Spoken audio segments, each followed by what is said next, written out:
Kung naghahanap ka ng welding machine na madaling gamitin, 220 volts, ito yung gasless na MIG. Kahit hindi ka nag-aaral ng pagwe-welding, madali siyang gamitin kasi pag press mo ng button, hihinang siya, pag binitiwan mo, hihinto siya. At ito yung kanyang flux core wire. Ngayon, ang machine ito, pwede pa rin ito sa ismaw o yung ginagamitan ng welding rod.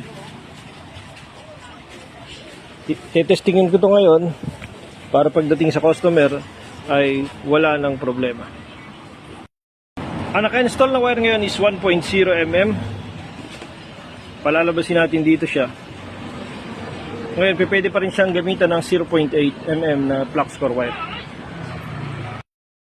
Pag press sa trigger, iikot ang rolyo.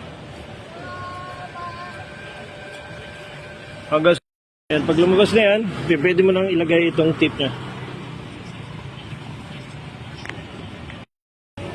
Yan, pag nailagay na, yun namang ito. Yan, ready. Ready na tayo. Dito naman tayo sa button. Pag pinindot kasi ito ay ismaw. Ngayon yung 0.8 or 1.0. Ngayon ang wire is 1.0. Doon tayo. Pwede kang huminang ng gasless na MIG. May symbol na ng ground. Ito naman ay madaling ipasok. Hindi ka na rin maliligaw. Andun yung ismaw. Ngayon, titestingin ko rin itong welding glasses. Mas maliit kasi ito. Conforme dito. Pero parehas naman ang gamit niyan. Ngayon, pagka good quality itong salamin na to sa pag-welding, meron din siyang sensor na automatic darkening. Kaya kapag okay ito, possible magkakaroon tayo ng product na to.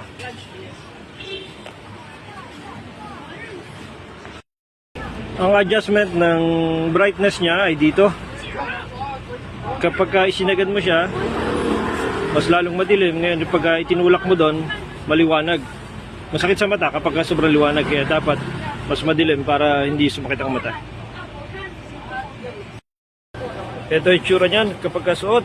Tapos testingin natin maghinang.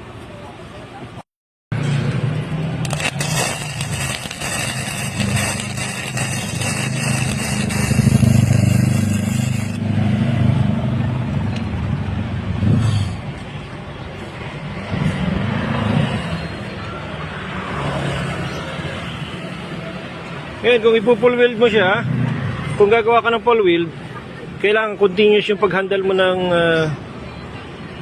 itong switch. Dire-diretso lang, huwag mong bibitawan. Ngayon, kung mag-i-spot ka lang, pag huminang na siya, bumitaw ka. Kaya magiging ispat-ispat lang yan. Pero kung full weld, dire-diretso yan, try natin dire-diretsong hinang. Yan, ito yung continuous niya.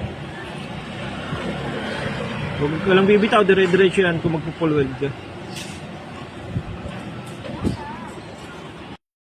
Okay, tatry naman natin yung sa welding rod. Ito naman is easy to connect. May mga symbol na yan, kaya hindi ka na mahihirapan. Ngayon, dito naman, itataas natin dito sa taas. Ito na ang ismaw. Ngayon, gagamit na tayo nito. Ngayon, ang welding rod kailangan ay 2.6 welding rod maximum. Huwag lalangpas ng 2.6 dahil ang amperahe niya ay 270 ampere.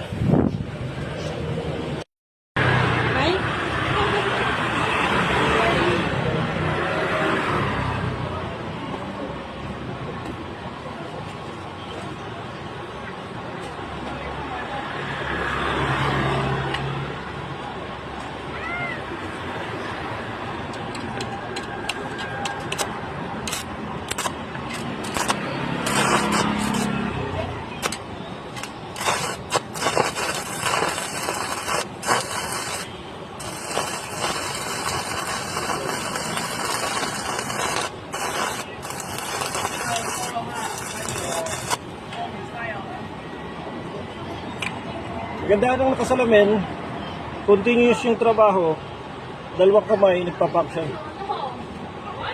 Kaya kung papipiliin ako ngayon, sa salamin ako kaysa dito sa mask. Ngayon, ang diferensya ng mask, ito, hindi ka makakalanghap ng usok, medyo malilis, kaysa dun sa salamin, may dire-diretso.